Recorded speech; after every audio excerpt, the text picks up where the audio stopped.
Баршаңызға сәлем, каналға қош келдіңіздер.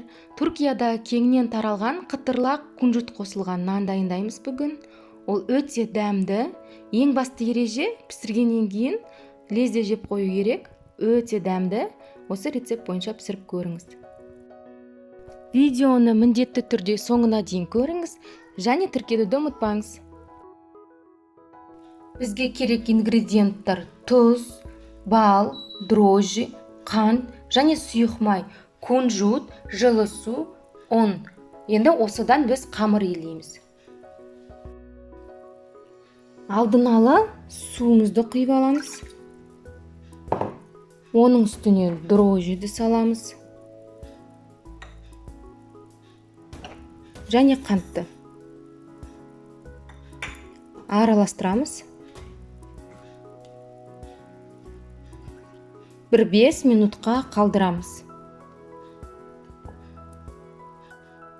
5 минут уақыт өтті. Біздің дрожжимыз ашыды. Енді бұған біз тұз саламыз және ұн саламыз. Жартысын саламыз да араластырамыз.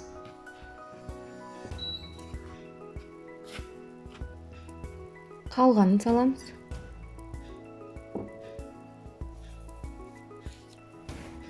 Қолмен илейміз. Енді осыған сұйық майды құямыз.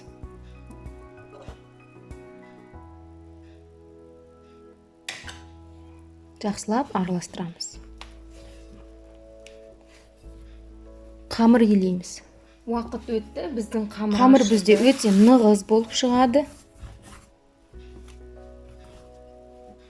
Міне осындай нығыз және ол созылғыш болып келеді. Қолға жабыспайтын. Енді бұны біз ашытамыз. 1 сағатқа бетін жауып, жылы жерге қойып қоямыз.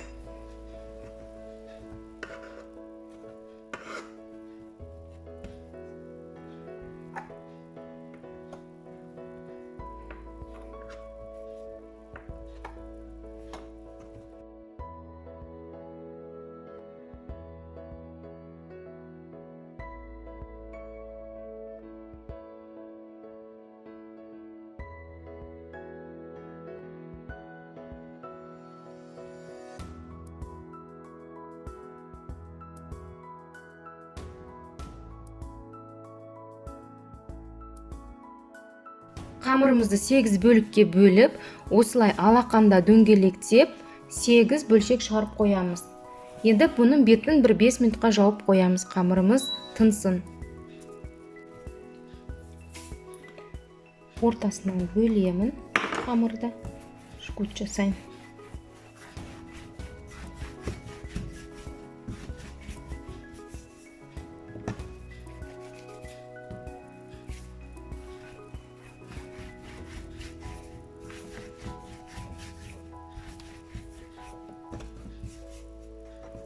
Екеуін басын біріктіремін, қайтадан спираль ретінде ораймын.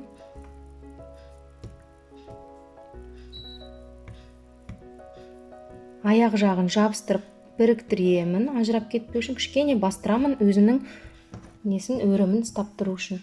Егер сізді наныңыз кішкене кеуіп кетсе, қолыңызды, алақаныңызды суға былай матырып алсаңыз болады. Былай суға кішкене матырып аласыз. Ары қарай қамырмен жұмыс істей беруге болады. Бізде 8 дана семит шықты. Енді біз оны суға матырамыз, одан кейін күнжітқа матырамыз. Күнжітімізді құйып аламыз ыдысымызға. Суға балды саламыз және араластырамыз.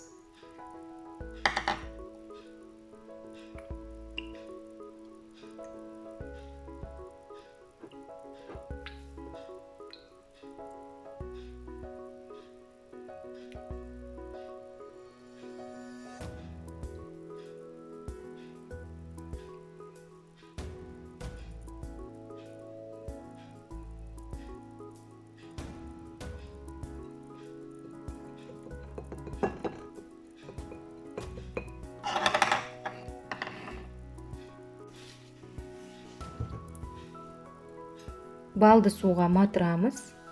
Одан кейін күнжітқа. Бір жағында матырсаңыз болады, екі жағында айналдырып матырсаңыздар болады. Міне семиттерді күнжутпен суға матырып алдым. Енді бұны 180 градуста 20-25 минутқа пісіреміз. Міне семиттер дайын. Ол өте қытырлақ, іші жұмсақ, сондай керемет, ерекше болып піседі екен. Видеоны соңына дейін көргеніңізге рахмет. Сау болыңыздар.